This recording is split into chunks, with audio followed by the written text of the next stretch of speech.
श्रेयस अय्यर रजत पाटीदार की तारीफ की है, जोश हेजलवुड विराट कोहली के हेल्थ से रिलेटेड अपडेट दी है एंड क्या ब्रेंडन मैकलम को केकेआर का कोच बनाया जा सकता है। यस गाइज, आज दिन में आरसीबी वर्सेस डीसी का मैच है एंड जैसा कि आपको पता होगा कपल ऑफ मैचेस से विराट कोहली थोड़े इंजर्ड चल रहे हैं, तो वो खेलेंगे या नहीं, इससे रिलेटेड अपडेट देते हुए पहले जोश हेजलवुड ने कहा वो डेफिनेटली खेलेंगे। वो टीम में ग्रेट एनर्जी लाते हैं और हमारे बेस्ट फील्डर्स में से एक हैं, तो हम चाहेंगे वो फुल्ली एक्टिव रहें।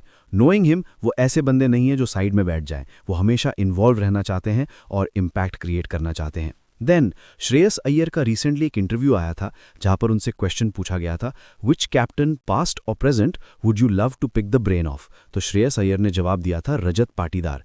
फिर उनसे एक और क्वेश्चन पूछा गया था, who is the most stylish player of your generation. तो इसका जवाब भी श्रेयस ने दिया रजत पाटीदार। देन श्रेयस अय्यर की परफॉर्मेंस को देखते हुए रविचंद्रन अश्विन उनके बारे में बात करते हुए बोले थे, ये सब कुछ करने के बाद भी अगर श्रेयस अय्यर इंडियन टी20 टीम और लीडरशिप ग्रुप का पार्ट नहीं है तो ये उनका लॉस है, श्रेयस अय्यर का नहीं। देन चिन्नास्वामी स्टेडियम के कैंटीन के स्टाफ मेंबर का एक रिपोर्ट काफ़ी ज़्यादा वायरल जा रहा है, जिसमें यह क्लेम किया गया कि वो कैंटीन स्टाफ मेंबर को अरेस्ट कर लिया गया है क्योंकि उन्होंने इलीगली 180 आईपीएल टिकट सेल किए थे।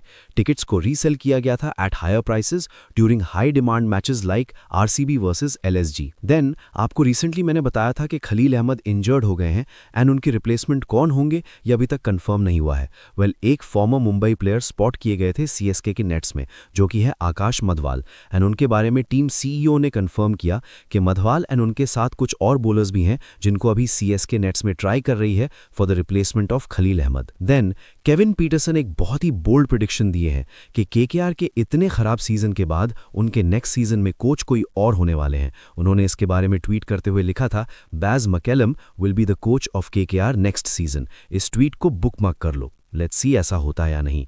बट एसआरएच फैंस के लिए एक बढ़िया न्यूज़ है कि उनके पेसर डेविड पेन जो इंजर्ड हो गए थे उनके रिप्लेसमेंट में पिक किया गया है गेराल्ड कोटजिया को। Good for them. बट हमारे जसप्रीत बुमराह का ये सीजन काफ़ी स्ट्रगल से भरा रहा है। आपने लास्ट मैच में भी देखा होगा वो विकेटलेस रहे, तो उनका जो ये लीन फेस जा रहा है इसके बारे में उनके कोच महिला जयवर्धने ने बात करते हुए बोले थे, बुमराह अच्छी बॉलिंग कर रहा है, बस पावर प्ले में हम प्रेशर क्रिएट नहीं कर पा रहे हैं। ऑपोजिशन को पता है कि उन्हें बुमराह के अगेंस्ट ज़्यादा रिस्क लेने की ज़रूरत नहीं है। हमने कुछ अलग चीज़ें ट्राई की हैं, वो भी ट्राई कर रहा है, बट ऑपोजिशन ज़्यादा अच्छी बैटिंग कर रही है। मैं स्पेसिफिकली ये नहीं कह सकता कि उसने विकेट्स नहीं ली हैं किसी एक वजह से। शुरू में उसको थोड़ा निगल था जो वर्ल्ड कप से आया था और हम उसको धीरे धीरे बिल्ड करना चाहते थे एंड लास्ट कुछ मैचेस में उसकी स्पीड बढ़ी है। हमने सारी चीज़ें देखी हैं तो अब वो काफ़ी कंफर्टेबल है। कभी कभी थोड़ा लक भी चाहिए होता है। बुमराह ने श्रेयस के अगेंस्ट शुरू में कुछ बहुत अच्छी बॉल्स डाली लेकिन लक उसके साथ नहीं था। जैसे ही वो विकेट्स लेना स्टार्ट करेगा शायद फिर उसको रोकना मुश्किल हो जाएगा। देन राजस्थान रॉयल्स के मैनेजर से रिलेटेड भी ये अपडेट आया है कि anti corruption and security unit ने उनको क्लियर कर दिया है एंड उन्हें बस वार्न किया गया और फाइन किया गया है। और साथ में जो वैभव सूर्यवंशी उनके बाजू में बैठे थे उनका नाम क्लीन है, उन्हें किसी कंट्रोवर्सी में नहीं घसी